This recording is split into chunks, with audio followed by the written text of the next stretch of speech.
Hello students, ये 7th class की science का सेकंड चैप्टर है जिसमें हम सारे इम्पोर्टेंट पॉइंट्स कवर करेंगे। और आप ये समझिए कि ये एक क्विक रिवीजन है, ठीक है। 10 to 15 मिनट्स में ये कवर हो जाएगा। तो हमारा टॉपिक है, हमारा चैप्टर का नाम है nutrition in animals. First part था न्यूट्रिशन इन प्लांट्स, जो हम कवर कर चुके हैं। लिंक आपको इस वीडियो के नीचे मिल जाएगा। तो चलिए शुरू करते हैं। Animal nutrition includes nutrients requirement, mode of intake of food and its utilization in the body. जो एनिमल न्यूट्रिशन है उसमें ये सारे आते हैं, ठीक है, कि न्यूट्रिएंट्स की ज़रूरत क्या कितनी है, किस तरह से वो खाना लेते हैं और उसको यूटिलाइज करते हैं। न्यूट्रिशन में ये सब कुछ आता है। सेकेंड स्टेप है, जो इम्पोर्टेंट पॉइंट है, डाइजेशन। अगर डाइजेशन की डेफिनेशन आपको बतानी हो तो आप इस तरह से कहेंगे, the breakdown of complex component of food into simpler substances. देखिए, इसमें ब्रेकडाउन बहुत इम्पोर्टेंट है, ठीक है। और कॉम्प्लेक्स कंपोनेंट को अगर हम सिंपल सब्सटेंसेस में तोड़ देते हैं तो वो क्या होता है, डाइजेशन। अब डाइजेशन में आपको ज़्यादा कुछ केमिकल रिएक्शन लिखने की ज़रूरत नहीं है। इस तरह से कॉम्प्लेक्स सब्सटेंसेस लिखेंगे और हमने ये चेन थी, ये कॉम्प्लेक्स सब्सटेंस था, मतलब चेन की फॉर्म में शो किया था, और ये सिंपल सब्सटेंसेस हैं। तो ये क्या है, इनका डाइजेशन हो गया है। जो चैप्टर 2 है उसमें 2.1 जो टाइटल दिया हुआ है उसमें different ways of taking food है, ठीक है। उसमें हमने कभी पहले इस चीज़ को शायद नहीं पढ़ा होगा या ध्यान नहीं दिया होगा। इस तरह का भी कुछ तरीका होता है खाना लेने का, जैसे सकिंग है, ठीक है। सक कौन करता है, बीज हैं, हमिंग बर्ड्स हैं, जो मक्खियाँ शहद को चूसती हैं, सक करती हैं फूलों से। हमिंग बर्ड हैं, ये भी नेक्टर को सक करते हैं। तो ये सकिंग एक तरीका है। दूसरा है स्वेलो, जैसे स्नेक है, चबाता नहीं है, ये क्या करता है, निगल जाता है। नेक्स्ट है स्टारफिश। स्टारफिश में आपको ये बताया गया है कि स्टारफिश उन एनिमल्स पे फीड करती है जिनके ऊपर एक हार्ड शेल होती है या हार्ड कवरिंग होती है कैल्शियम कार्बोनेट की, ठीक है। वो हार्ड उन कैल्शियम कार्बोनेट वाले एनिमल्स को ये खाती है। और इसका कोई फेस नहीं होता, मुंह नहीं होता है, ये पॉप आउट करती है अपने टमी को, अपने पेट को, और उसी से वो खाती है, ठीक है। जब जैसे ही अनडाइजेस्टेड मटेरियल होता है वो फिर से उसे बाहर निकालती है और उसको बाहर फेंक देती है, ठीक है। स्टारफिश में इस तरह से खाना होता है। अब है डाइजेशन इन ह्यूमंस। आपको ये ज़रूर पता होना चाहिए। अब बच्चे क्या करते हैं कि जब डाइजेशन इन ह्यूमंस पढ़ते हैं तो वो सिर्फ ये याद रखेंगे कि जो वेरियस कंपोनेंट है, कंपार्टमेंट है डाइजेस्टिव ट्रैक के, वो कौन कौन से होते हैं। लेकिन मैं बताऊंगी आपको इसमें से क्या क्या याद करके रखना है, ठीक है। तो पहले इनके कंपार्टमेंट जान लेते हैं। फर्स्ट है बकल कैविटी, सेकंड है ओएसोफेगस, stomach, small intestine, large intestine, rectum and anus. कभी कभी ऐसा होता है जो लार्ज इंटेस्टाइन है उसके बाद सीधा एनस दिया होता है, लेकिन रेक्टम मैंने इसलिए डाल दिया ताकि आपको पता चल जाए इसका फंक्शन क्या होता है। फर्स्ट ऑफ ऑल देखें बकल कैविटी। जो बकल कैविटी है वो हमारा माउथ के अंदर जो कैविटी है उसको बकल कैविटी कहते हैं। यहाँ पे चबाने की प्रक्रिया होती है। ओएसोफेगस जो नली होती है जो हमारे स्टमक को और बकल कैविटी को जोड़ती है, जो खाना हम चबाते हैं वो इसी ओएसोफेगस के थ्रू हमारे पेट में चला जाता है, ठीक है। तो स्टमक में डाइजेशन होता है कुछ, और उसके बाद स्मॉल इंटेस्टाइन बहुत लंबी होती है ये। उसके बाद आता है लार्ज इंटेस्टाइन। लार्ज इंटेस्टाइन इसकी चौड़ाई है वो ज़्यादा होती है और जो लंबाई है, लेंथ होती है, वो कम होती है, ठीक है। रेक्टम वो होती है जहाँ पे अनडाइजेस्टेड फूड स्टोर होता है और एनस के थ्रू हम उसे बाहर निकाल देते हैं। नाउ जो एलिमेंट्री कैनाल है वो क्या होती है, जो ऊपर हमने पार्ट पढ़े थे, buccal cavity, oesophagus, mouth, oesophagus के बाद पढ़ा था हमने stomach, small intestine, large intestine, rectum, anus. इन सभी को मिला के together they form alimentary canal, और इसको हम डाइजेस्टिव ट्रैक भी बोलते हैं, ठीक है। इसमें ग्रेजुअली डाइजेशन होता है, धीरे धीरे डाइजेशन होता है। और बहुत सारे ग्लैंड्स होते हैं। ग्लैंड्स ऐसे ऑर्गन्स होते हैं बच्चों जो जूस सिक्रेट करते हैं, कुछ एंजाइम सिक्रेट करते हैं जो हमारे खाने को पचाने में हमारी मदद करते हैं। देखिए, हमें वो पार्ट भी अच्छे से याद हो जाएंगे और हमें पता भी चल जाएगा इसे क्या कहते हैं, लेकिन जो आपको याद करना है सबसे ज़्यादा ज़रूरी है वो है glands, salivary gland, liver, pancreas. आपके 7th क्लास के अकॉर्डिंग ये 3 आपको याद करने हैं, बहुत ज़्यादा भी नहीं है ना। जो सैलिवरी ग्लैंड है वो हमारे मुंह में होता है, वो सलाइवा सिक्रेट करते हैं, और लीवर और पेनक्रियास होते हैं, इनको हम अभी डिस्कस करते हैं। अब क्या होता है, हमने डाइजेस्टिव ट्रैक पढ़ा, उसके बाद हमने ग्लैंड्स पढ़े, तो ये सारे मिलके डाइजेस्टिव ट्रैक के वो पार्ट और वो सारे ग्लैंड्स मिलके एक साथ क्या बनाते हैं, डाइजेस्टिव सिस्टम। आपको एग्ज़ाम में अगर डाइजेस्टिव सिस्टम के बारे में लिखना हो तो आपको अब पता होना चाहिए उसमें आपको क्या क्या कवर करना है, आपको वो सारे पार्ट बताने हैं और डाइजेस्टिव ग्लैंड्स के बारे में भी बताना है। अब इम्पोर्टेंट है आपके लिए, आपको पता होना चाहिए मिल्क टीथ क्या होता है, परमानेंट टीथ क्या होता है। देखिए, जो इन्फेंट होते हैं उनमें होते हैं मिल्क टीथ। अब इन्फेंसी क्या होती है आपको ये पता होना चाहिए। देखिए, जो बच्चा पैदा होता है उसे कहते हैं न्यू बॉर्न, उसके बाद 1 साल तक उसे कहते हैं, 6 महीने से 1 साल उसे कहते हैं इन्फेंट, ठीक है। 1 साल से 3 साल तक उसे कहते हैं टोडलर, और 3 साल से 5 साल तक के बच्चे को बोलते हैं प्री स्कॉलर, 5 साल से 13 साल तक के बच्चे को चाइल्ड बोलते हैं, और उसके बाद उसे एडल्ट बोलते हैं, ठीक है। तो ये स्टेजेस हैं, आपको ज़्यादा याद नहीं रखना, आपको पता होना चाहिए कि इन्फेंट होता है 1 साल तक का बच्चा। तो ये मिल्क टीथ जो होते हैं ये इन्फेंट्स में होते हैं और ये 6 से 8 साल की उम्र में गिर जाते हैं, fall off at the age of 6 to 8 years.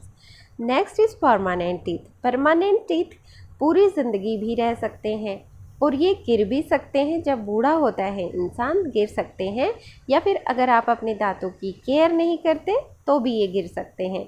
तो इसलिए बच्चों आपको अपने दांतों की अच्छे से केयर करनी चाहिए। Next is injection. इंजेक्शन क्या होता है, process of taking food into the body. जब हम खाना अपने शरीर में लेके जाते हैं तो उसे इंजेक्शन कहते हैं। देखिए, सैलिवरी ग्लैंड में हमने सलाइवा पढ़ना है। सैलिवरी ग्लैंड होता है, हमें पता है हमारे माउथ में जो ग्लैंड होते हैं वो सैलिवरी ग्लैंड होते हैं, वो सलाइवा छोड़ते हैं, लार छोड़ते हैं।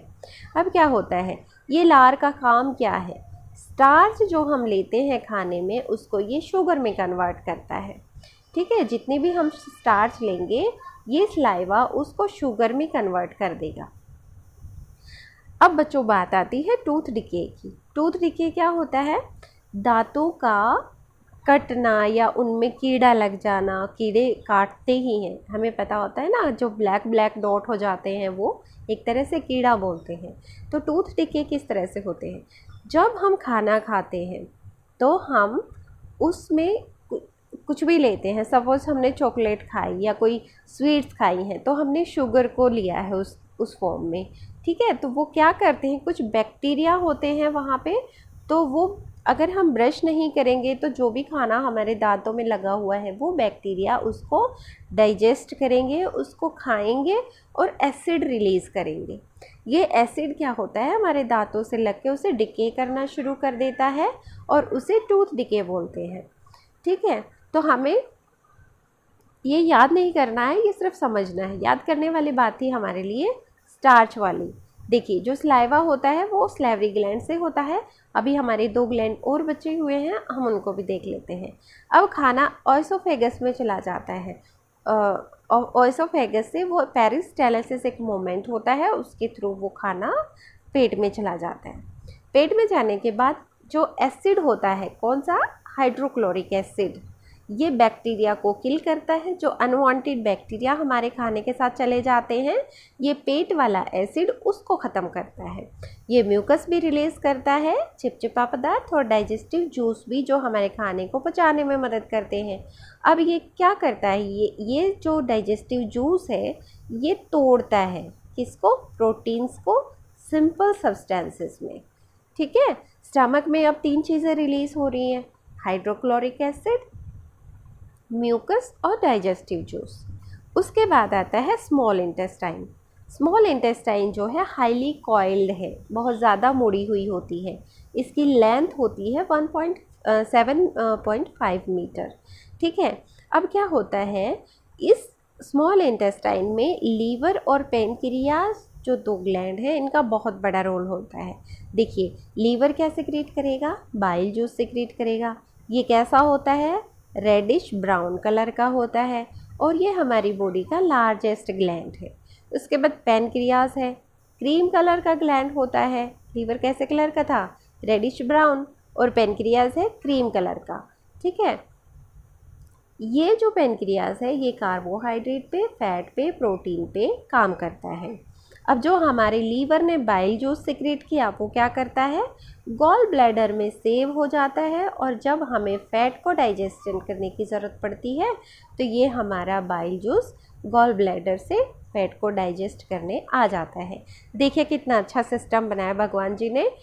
तो स्मॉल इंटेस्टाइन में लीवर और पेनक्रियास जो है वो काम करते हैं। अब है एब्जॉर्प्शन। एब्जॉर्प्शन कैसे होता है, जो हमारी स्मॉल इंटेस्टाइन है बहुत मुड़ी हुई है, बहुत लंबी है, 7.5 मीटर लंबी है।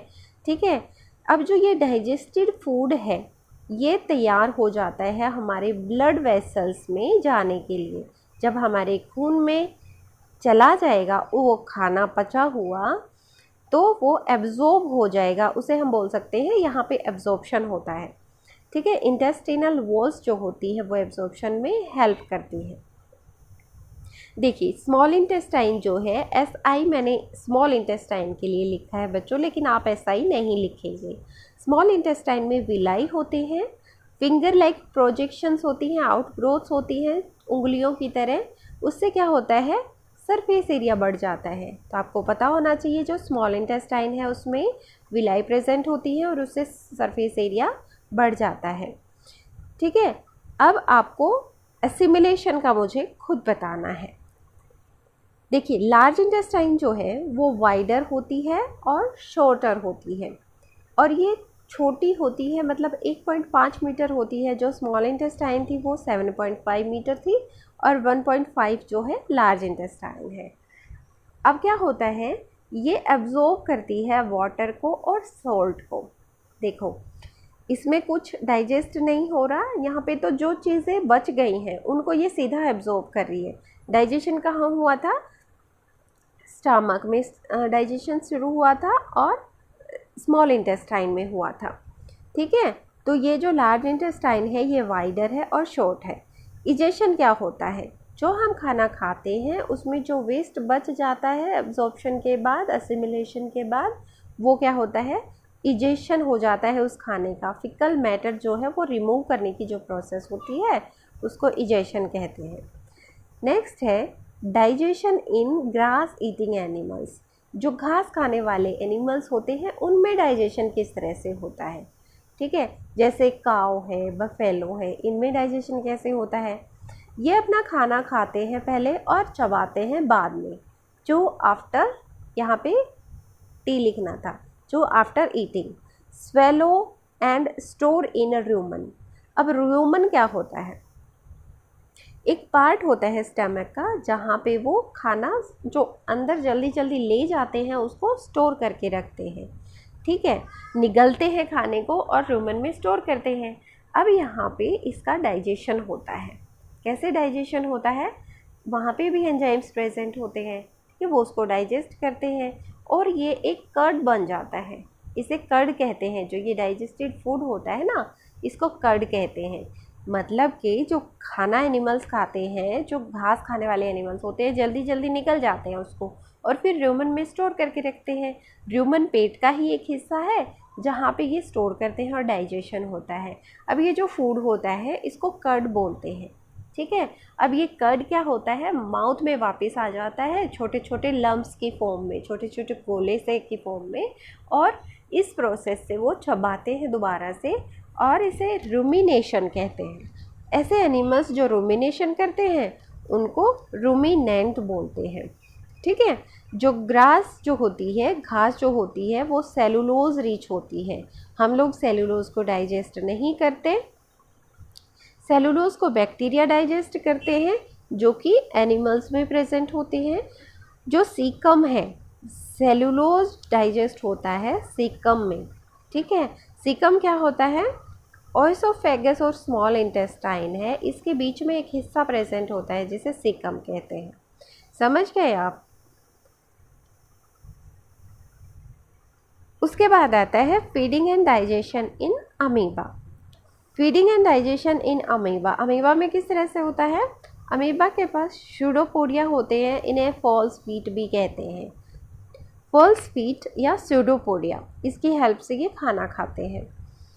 जब अमीबा फूड को सेंस करता है, ठीक है, वो खाने को महसूस करता है, ये क्या करता है? अपने स्यूडोपोडिया को पुश आउट करता है, ठीक है, और उस जो फूड पार्टिकल है उसके चारों तरफ ये घेर लेता है उस फूड पार्टिकल को और उससे निगल जाता है। अब ये फूड पार्टिकल्स वैक्यूल में एंट्रैप हो जाते हैं, वैक्यूल में चले जाते हैं। यहाँ पर डाइजेस्टिव जूस सिक्रेट होता है वैक्यूल्स में, और यहाँ पे डाइजेशन भी होता है। वैक्यूल कुछ नहीं होता, एक मेम्ब्रेन बाउंड ऑर्गेनल होता है, और वहाँ से डाइजेशन होने के बाद जो अनडाइजेस्टेड फूड होता है वो एक्सपेल आउट हो जाता है, मतलब निकल जाता है। आई होप बच्चों आपको ये समझ आया होगा। साइंस क्लास में सेवेंथ क्लास की साइंस का सेकंड चैप्टर है ये, और इसमें हमने सारे इम्पोर्टेंट पॉइंट नोट कर लिए हैं। होप आपने इन्जॉय भी किया होगा। अगर फिर भी कोई प्रॉब्लम है तो आप मुझे कमेंट बॉक्स में जाके कमेंट करें, और अगर इस चैप्टर से रिलेटेड फुल डिटेल आपको चाहिए तो उसका लिंक भी मैं वीडियो के नीचे डाल दूँगी, उसे भी देख लेना। Till then bye.